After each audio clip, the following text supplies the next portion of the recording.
Hey guys, you're watching Guitar Chat, the show where we chat to touring musicians to see what guitars are bringing out on tour with them. And today I'm joined by none other than Josh from NORTHLANE. Josh, how are you, dude? Very tired.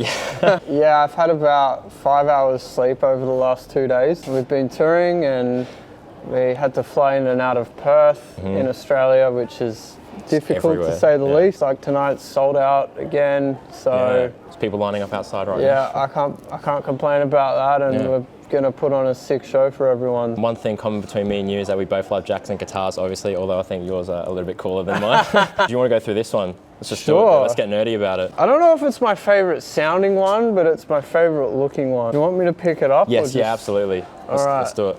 Oh, it's I feel how heavy that is. This is a 29 inch, isn't it?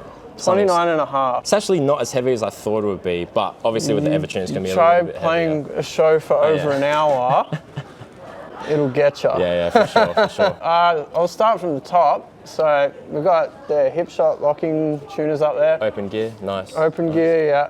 Classic. Usually opt for like a 7-in-line headstock. Yep. But this guitar is so long, I was actually worried about it fitting into our fly case. Yeah. So I got the 4+3, which is, you know, it's probably better for the neck dive anyway. Because this thing's massive. Like, it's huge. Your arm's like out here when you're playing it. So these are nice light tuners. They're really reliable. I don't think I've ever had one break, and we've been using them for over a decade. So got a Graphtec nut, which is my favorite. I used to use bone nuts, and then I went vegan. That's a fair enough reason. Yeah. Absolutely. Most of my guitars have a big sticker on the back, so everyone knows that I'm vegan because I have to tell them.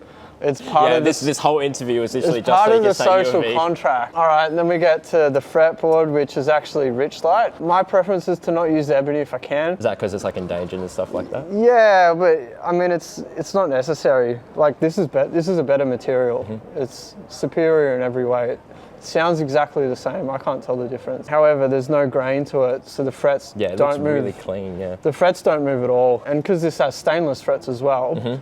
Never going to have to dress this guitar, which is, you know, it's significant because if you're touring a lot and everything's more stable, it's better. As you can, So it's 24 fret, 29.5 inch scale. So that's tuned to? This is an open D sharp tuning. Got loom inlay side dots, that's what all my guitars have. The neck, it's a neck through construction, and this is quarter-sawn roasted maple. I prefer one-piece necks. I think they sustain better. And if it's a good billet of wood, and this has got carbon rods in it too. Oh yeah, wood, 100%, yeah. You never really see any flex or movement. Even when you're flying in and out and stuff like that? Yeah, these are very, very stable guitars. And yeah, obviously it's scarf jointed, so you don't have the Gibson problem.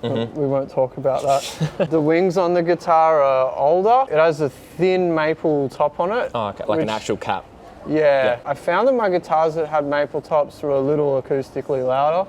I think it made this one a little too bright. Oh, right. But I still love it. And we get to the pickups there, the signature bare-knuckle impulse, single coil humbucker. Yeah, because you released a single coil version as well, didn't you? Yes, they've made it to a 250 and a 550k dual volume setup and a 3-way switch. And the middle wiring for this gives you the inner coil of that and the neck in a hum cancelling configuration. That's really cool. That's actually really cool. Yeah, it's very useful. The other thing you can do is if you roll the neck back, it'll just give you the inner bridge coil. So you actually get 4 voicings from a 3-way switch. That's really cool. Yeah, that's actually really nice. Simple. Evertune, of course. Dunlop flush mount strap locks. This one's got a poly finish and it is crackle. I've got one just like it that's just plain black. It sounds a little bit better because I think the finish is just a bit thicker on this one. Right. But I use this for about 4 songs, I think, and generally my main guitar for the tuning. And it's awesome. So that's a USA custom shop, obviously. Yeah, it was built by Joe Williams at the custom shop. Nice, very cool. I love the knobs, how they're not like just dome knobs, they're kind of like the strap speed. Style. Strap style knobs. Yeah, that's really my preference, for sure. And obviously you couldn't do the stuff that you guys do without the Evertune. We can. but it just makes life a lot easier.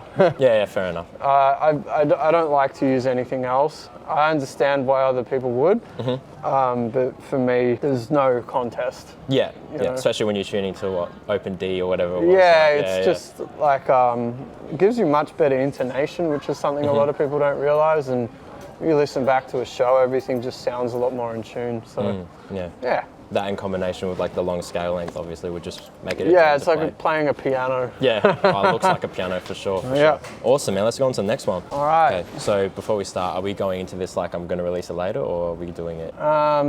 We'll act like it's already out. Okay, yeah, we can do that. We can do that. So this guitar, we can't talk about at the time of shooting this, but by the time you see this video, we'll be allowed to talk about it.